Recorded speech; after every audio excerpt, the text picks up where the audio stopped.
Welcome, Christopher. How are you today? Hi, I'm well. How are you? I'm doing well, thanks. Good. So, where are you calling in from today? Atlanta, Georgia. Atlanta, Georgia. Is it humid or is it nice? Humid as hell, but it's nice comparatively to yesterday. Yeah, you're getting that little edge off, right? I'm in New York. I walked 3 blocks. I had to change my shirt. And Just your then, shirt, because 3 blocks, you got to go back home. yeah, I got a go bag. I got a whole another kit, underwear, everything in my day bag. So, and now today it's finally taken the edge off. So, Christopher, tell me a little bit about you before we jump in to the questions about your journey and how you ended up where you are. Sure. As you know now, I'm from Atlanta. Well, not from, but I live in Atlanta. Been here for 15 years. Mm, And I'm a Black queer family historian, a massive X-Men nerd, a nonprofit leader, and I've sat on the advisory board for both Beyond Trenches, which is a mutual aid organization and abolitionist organization here in Atlanta, as well as Angelica Ross's Trans Tech Social Enterprises. love that. Love that. And for the X-Men nerd in you, you know we're going to have an X-Men tomorrow as I our keynote heard. speaker.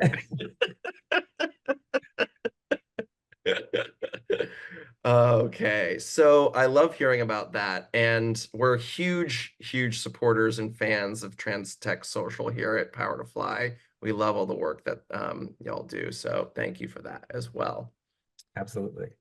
So, can you tell me a bit about? So, there's this huge disparity that we've heard, with folks in the queer community of financial wellness, just as significant unwellness is significantly higher than folks outside of that community and the general public. What do you think are some of the primary factors contributing to this financial inequality, and how can we start addressing this? Sure. I'll start off talking more about COWRIE as an organization and how that relates to this particular question. Hmm. So COWRIE, or Cooperative Wealth Reinvestment and Empowerment, is an organization dedicated to understanding the various financial resources and communal power available to all Black people in the U.S. that will empower us to withstand and fight against systems that attack us. And then, of course, there's Bank Black USA, which is our more notable initiative. It was our first initiative, born of the Move Your Money movement, Mm, that encouraged people to divest from powerful banks with harmful practices and histories of harm and reinvest in community financial institutions, particularly Black funded, founded, owned banks and credit unions. How that relates to this question is that we're really looking at the basis of oppression, like the way that oppression operates, systemic oppression operates, is it has to be a simultaneous multi-front attack for it to be effective. So no matter mm, the group, whether it be queer people, whether it be Black people, whether it be unhoused people, we see the same factors: isolation from the masses, attack on the psyche and image, and control of the resources. So for queer folks, that can look like exile from generational wealth. Uh, it can look like housing discrimination, homelessness. It can look like discriminatory and privatized healthcare. It can look like the death of small business, and it can also look like jobs lost to the illegalization of queer entertainment, such as drag. Um, so additionally, there's also workplace abuse. And typically that shows up in the form of the expectation of free emotional and social labor for constantly sharing our stories and experiences for corporate initiatives. And those initiatives not coming back in form of policy in any tangible way. mm. So I think we can address these things. I don't know if that was part of the question actually, but I always like to give a Yeah, solution please. oriented lane. We can address these things the same way that oppression takes a multi-armed approach. We take a multi-armed approach. We build community, we fortify our psyches, and we share our resources. Mm. Tell me more about fortifying our psyches. What does that mean? Yeah, a big part of community work is really digging deep into self-awareness. It's digging deep into how do we communicate with each other? How do we support conflict resolution? Mm, Basically, the way that we can be more human with each other is a way to strengthen our bonds, and that strengthens our minds. So that when they do come at us with a campaign that says, queers are dirty, or a campaign that says Black people are lazy, we now have the backing and the communal support to say that's absolutely not true. There's 15 other people right next to me that can tell you that's not true. You're lying. And that gives us the support that we need internally to fight back. mm. I love that. And how do you help people find that? way of thinking, that to get out of this, for me, unpacking my own internalized homophobic tendencies that I was raised to believe as a child, right? Not from necessarily my household, but from my culture. And they got embedded in there, and I had to slowly shed them away. And sometimes they rear their little nasty horns sometimes. How do you help people unpack that, unfold that, and feel that support of being like, no, that's a lie? So for me as an individual, and particularly for my background in history and working with a Black-led and Black-oriented organization, I'm constantly looking at the way that colonialism and white supremacy have taught us so many lies. And part of Mhm. that is this lie that gender expansiveness or homosexuality or any type of sexuality that's not a particular box is wrong. We've seen this now, and thanks to computers and technology and internet, we know for a fact there's countless cultures that had expansive genders and had different sexual romantic practices that aren't necessarily bad. They're just different from what the colonial mindset has given us. So for me, it's been an easier journey to talk about because I'm talking about it from a historical lens of who were we before colonial infiltration? Who were we Mm, before somebody else came in and said that you're wrong for being who you mm. When did you first become interested in history? are? Honestly, was not ready for that question. I've been interested in history since I was probably middle school or so forth, or around that time. I mean, and my uncle had said something absolutely out of the box crazy. And he was like, our family was never enslaved. And I grew up in the Black church, and the rest of my family is also Black. So we all were like, okay, historically, that's probably not the case. And so stubborn me and petty me just wanted to prove him wrong. And it became this now almost 20-year journey looking into family histories, particularly located in the American South. Mm, wow. Thank you for sharing that. I appreciate that. So, what roles do organizations like COWRIE play in promoting financial wellness among underrepresented folks? Okay. So I often say that communal wellness is financial wellness. Mm, Historically and currently, the only people that will ever support underrepresented people are the other underrepresented people right next to them. So organizations like COWRIE can be found everywhere. Whether we know mm, their names or not, many are fighting the same battles and organizing to fight these same battles to overcome what holds us back. Cowrie's name is actually meant to invoke a cultural and economic significance of the cowrie shell that has been used in indigenous cultures across the world as a form of currency and value. So it's a mm. symbol that kind of reminds us that we've had other systems and they've worked for us before. And if our current system's not working for us, we know that we can create new systems that do work for us. And so what Cowrie does particularly is we partner with and learn from other organizations and frameworks, like our friends at the Just Economy Institute, or our own university partnership program, University of Michigan, North Carolina State University, et cetera, and so on.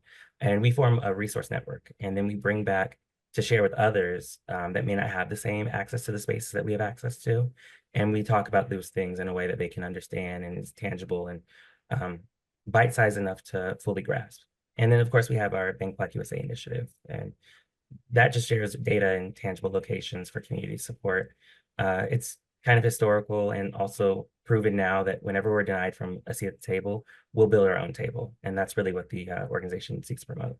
I love that. What was that last initiative called? Bank Black USA, our Oh, that one in flagship. particular. Yeah. Yeah, yeah, yeah. Okay, great. I love that. So, you mentioned earlier as well that you work with community, you build community. You talked about, when you have 15 people next to you that can empower you to fact check and reality check and stand up. So, talk to me a bit about these community-based strategies in achieving financial wellness for the QIA, excuse me, people and these identities. Can you give some, examples of successful community-driven approaches that have worked for y'all? Sure. And you'll probably hear me say community a lot more because I really think that community is at the core of our survival. And finances or money are just resources to aid our survival. So Hmm. if we have a community, then we have more resources. We have more resources, then we are better fit to survive whatever this world may bring to us. And so hoarding any resource as an individual is counterintuitive to that idea. So financial wellness, as defined by an individual measure, doesn't serve anyone but the individual. particularly not within groups who are often left to their own, or counted as the minority. So supporting and creating systems of cooperation, sharing, and reallocation is kind of imperative to what we do. Mhm. For COWRIE, we've partnered with North Carolina University to map the Black Common Space project. That's to emphasize the history and reality of necessity of communal resourcing. So these common spaces can be co-ops or um, land trust, anything that can allow us to share and pull together our resources for better stabilization. So mutual aid organizing, participate in local politics, building co-op businesses, et cetera, and so on. Those are all community-driven approaches to financial wellness. But it's kind of more simple than that. It's really about identifying a need, partnering to address those needs, and demanding payment for our labor. Yes, demanding payment for our labor is Highlight, abs. highlight, highlight. I like that. I like that. Yes. Yes, yes, yes. So I love, love, love that because maybe shocking to some people to hear, but that is not actually always normalized. There is so much unpaid labor going on constantly and still. Particularly during Pride season. Everyone wants to invite queer people to talk for free during Pride season, but really that's the time to pay up most. Correct. Correct. That's right. It's like, oh, you get the opportunity of exposure. It's like, You get to share your story. All right, girl, yeah, come on. yeah, come on. What are we really doing here? What do you which bag do you want me to hold and pay up? Mm. So, can you talk to me also about when you're working with community, what steps are taken to improve the financial literacy within these in the queer community? Okay, so I really don't like the term financial literacy. I'm gonna tell you why. Tell Me me. me and my co-founders talk about this often, but like, do people need financial literacy or do we need systems to stop extracting from us and limiting us? Do we need financial literacy or do we need trauma-informed understanding of financial wellness? Mm, So communities like ours, for me, Black and queer, for yours, queer, and whatever other identities you might also hold, historically, we've all known what to do with money. We mm. reinvest in businesses that invest in us. We create safety nets for each other when we need it, and we spend on things that revitalize our spirits. So going forward, we can't really allow the desire for a mainstream hyper-capitalist norm to define what financial literacy is. The queer community is more resourced now than in the past, and attacks on us are on the rise. And we must behave like a community more now if we expect to survive financially. There's countless resources, of course, online that will allow us to uh, see what we can do with our money, and plenty of organizations that will help us understand what that information means. But I really think the true literacy movement is understanding the systems set in place against intentionally marginalized communities and how to build new systems and transition out of the old ones. That's what COWRIE's work is kind of on right now, identifying the current financial realities, strategizing on and transitioning to new systems, and doing so with deep cultural awareness. What are some of the new systems that are happening? So one of my favorites, there's quite a few, Yeah. particularly one is called the just transition model, but one of my favorites is one that also focuses in biomimicry.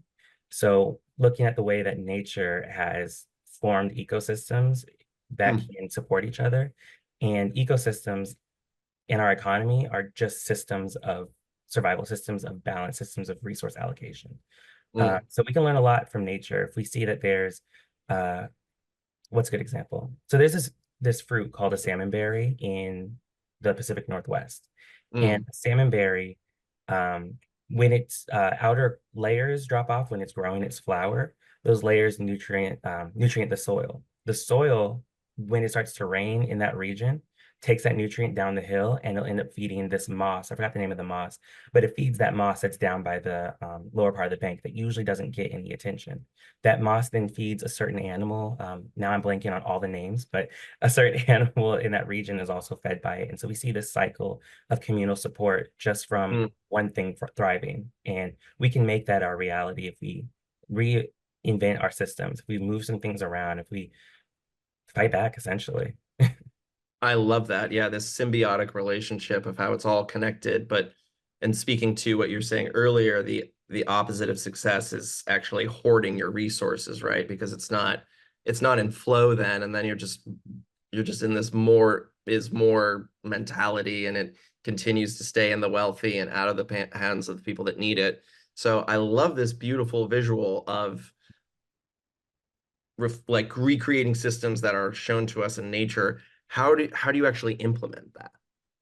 So that's part of the strategy work that we've been trying to work on, partnering with organizations like the Just Economy Institute, which I mentioned earlier, also learning frameworks from a group called Trauma of Money, which teaches behavioral awareness and trauma-informed financial understanding.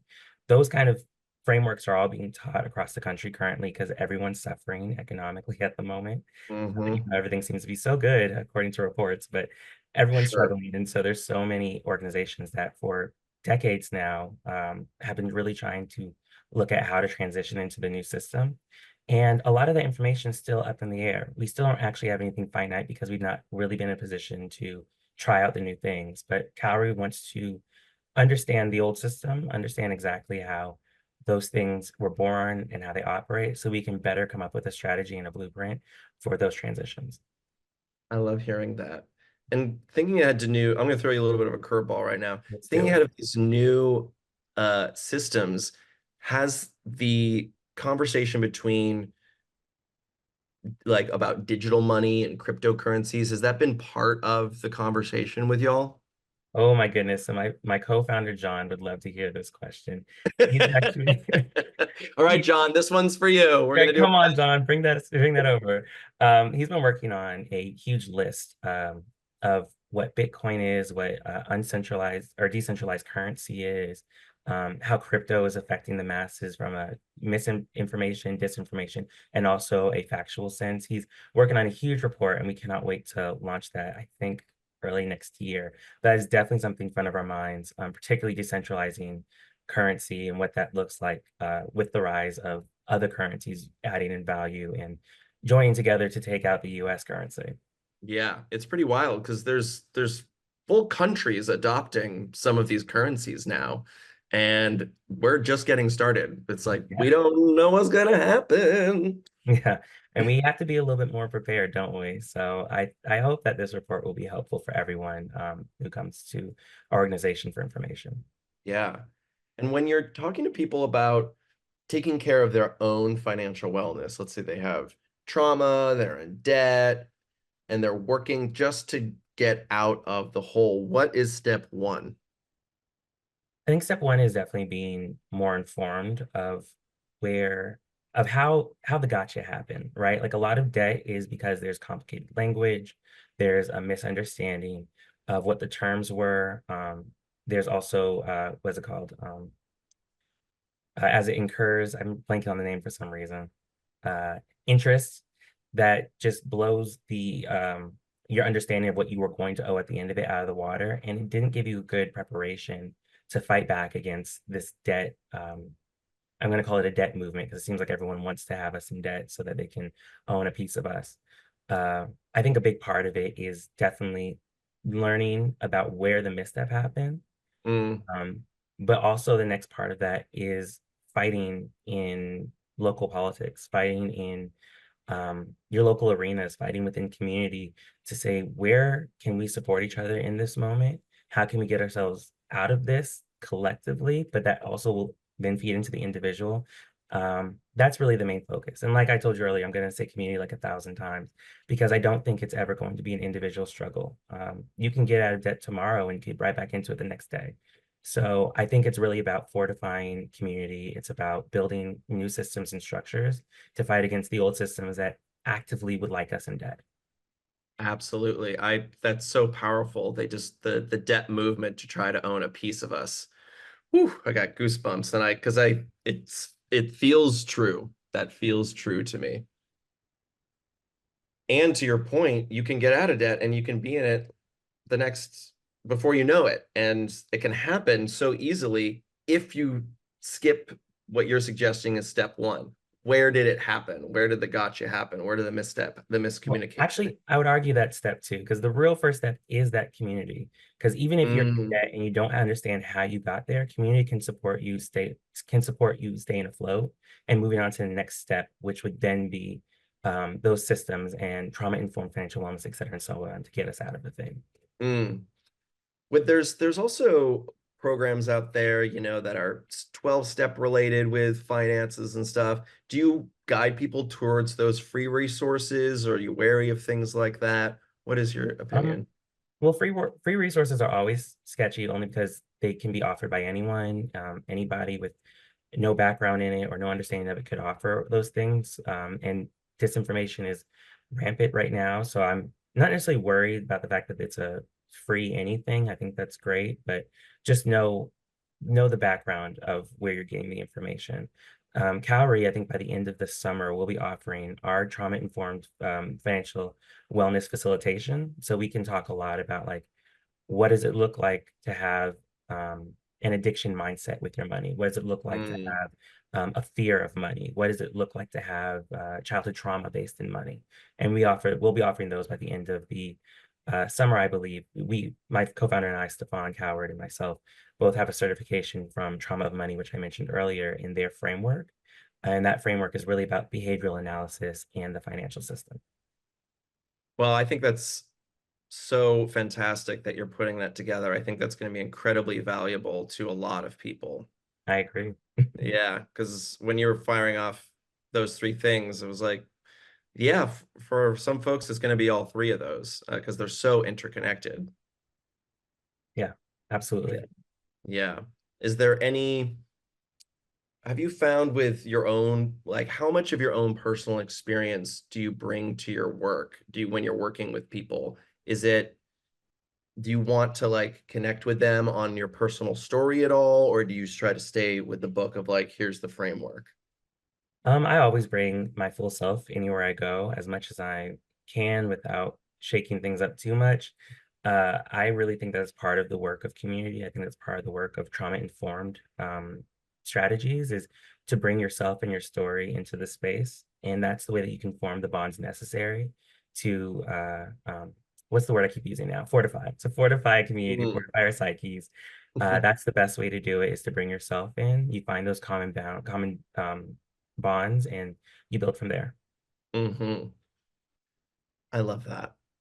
What are some policy changes that y'all are advocating for that would be crucial for improving the financial wellness of, let's focus for now, as it's this summit with the LGBTQIA plus community? Right. So COWRIE itself is not quite a policy organization at this time, but we do keep an eye on policy, definitely. So I'm speaking mainly from myself and less from the organization. But I think that policies, regarding decriminalization of sex work, universal basic income, free healthcare, I think those are extremely important policies. The Mm-hmm. policies affecting trans and intersex folks are the main ones that I think that we all need to be aware of right now and fight for at present, in context of financial wellness or otherwise. I think here in Georgia, we have HB 1128, which is known as a mandate to discriminate bill. And it didn't go through, thank God, but it sought to gain the ability to limit and deny the rights of people with gender Mm, expansive identities. And that would allow the government to define who is worthy of rights versus who isn't. That could lead to housing discrimination, workplace discrimination, et cetera, and so on. And those are the very definers of wealth and financial wellness for the average citizens. So bills like that are still actively being fought across the country. Some of them have passed already, and each will echo throughout various communities. And there are queer people everywhere. So anti-queer policy will affect everyone. Policies that affect Black people affect everyone. Policies that affect the unhoused affect everyone. Policies that affect the environment affect everyone, et cetera. So because we're all connected, we need to jump on things like this that affect how the government defines who's worthy of rights and who isn't. Um, I definitely mentioned local politics earlier, and that's really where the work starts. It starts with neighbors, mm, way before it gets to the federal level, mm-hmm. organizing with those around us as far as ideological differences will allow, but it's the first and easiest effort in that action.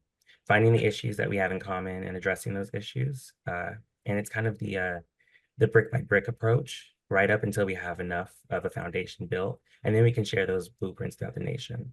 Yeah. And yeah, if they attack our foundations, then we just take a page out of Stonewall and start throwing bricks back Mm-hmm. Yes, absolutely. That's right. Pride started as a riot. and never forget it. Mm-hmm.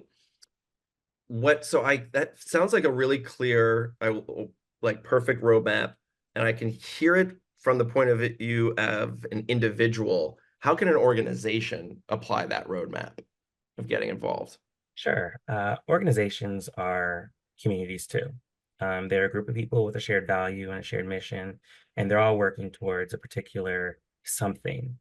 I mentioned at the beginning that there's 15 people sitting next to you telling you that one thing is that was said about you is a lie, then you tend to believe it. For an organization, it's the same thing. If you can gather on your values and stand on your values as an organization, you can also stand and fight against these things that affect us. If there is a law that allows workplace discrimination, your organization can fight against that and say, we don't care what the law says, we're going to do what we deem is right here. And that would be Mm, holding true to those values, not discriminating, and protecting the people in the organization. I love that. If there's one thing you want folks to take away from this conversation today, what would it be? What can they do today? Um, Great question. And I really am just going to be a broken clock here. It's really about community. You have to reach out and make sure that you are part of something that is bigger than yourself and can protect you. And then in turn, you protect them. Um, there's going to be a lot more going on in this country and in this world in the upcoming years, if not longer, God forbid. But you have to be ready. And the best way to do that, from what I've learned from a historical standpoint and also doing nonprofit work, is that you have to be prepared for the worst case scenario. And Mm, having a group behind you, having a team behind you, having a family behind you, in whatever terms or definitions that shows up in, is the one way to protect you no matter what goes bad. And then the next step would always be knowledge, knowing exactly how we got here, why we're here currently, and what to do next. And that what to next is super fuzzy. But if you have mm. that community and that organization right there with you, with the information of what's happened versus what's happening, I feel like we'll all be ready to move on and fight the next fight. Yeah. And if you could go back and give yourself one piece of advice before you started the journey you're on now, or right when you were getting started with this business, what would it be? Um, Mind your taxes. That's the first piece of advice I would give myself. Uh, LOL JK, but not really. The piece of advice I'll leave here for this session that I would give to myself, knowing what I know now, looking back into the past, is blaming yourself for the type of different financial issues that I found myself in. That's not gonna help. And like, there's accountability in it for sure, but many of these things are tied to systems, and blaming myself for the massive student loan debt I'm in or for the healthcare debt I'm in, those aren't necessarily all on me. There's a group behind it. Oppression has community too. They have systems and they have organizations that are actively hurting. So I would love to tell my younger self, who's just getting started in this type of work, that the blame is not on me when it's a us system. There is no me in an us system. And so working that out and finding the different resources earlier would have definitely helped me and the organization. Mm. Oppression has community too. Goosebumps for the second time. Oh, don't Woo! hype me up. Well, thank you. This has been so powerful. What's the best way for folks to stay connected with you and the work that y'all do? You can connect with me on LinkedIn, Christopher Williams. Good luck finding me. Common name. And then as well, our organization's Instagram, which it's a little dry right now, but we'll start posting again soon. And that would be the COWRIE Initiative on Instagram. Okay, great. So if we did Christopher Williams Cowrie on LinkedIn, do you think that might help? I hope to God it does, but I can't tell you how many Christopher Williams are in my phone book right now. Yeah. In your own phone book, In Christopher my, Williams, this is not me. This is also not me. I could tell you stories about it, okay? Have you thrown a party yet? Have you all gotten together and have a party? We did have a Facebook group once, but they were Oh, that's kind cute. of a little bit too intense for me. Yeah. Fair, fair, fair. I mean, that's even though it's only the name that's shared, if it was more of me, than one of me in a room, I think I would want to leave. Or at least get more alcohol. Take the edge off. Well, Christopher, thank you so much for making the time today. I hope we get to do this again and have a great rest of your day. Thanks for having me. Bye, everybody. Happy Pride. Happy Pride.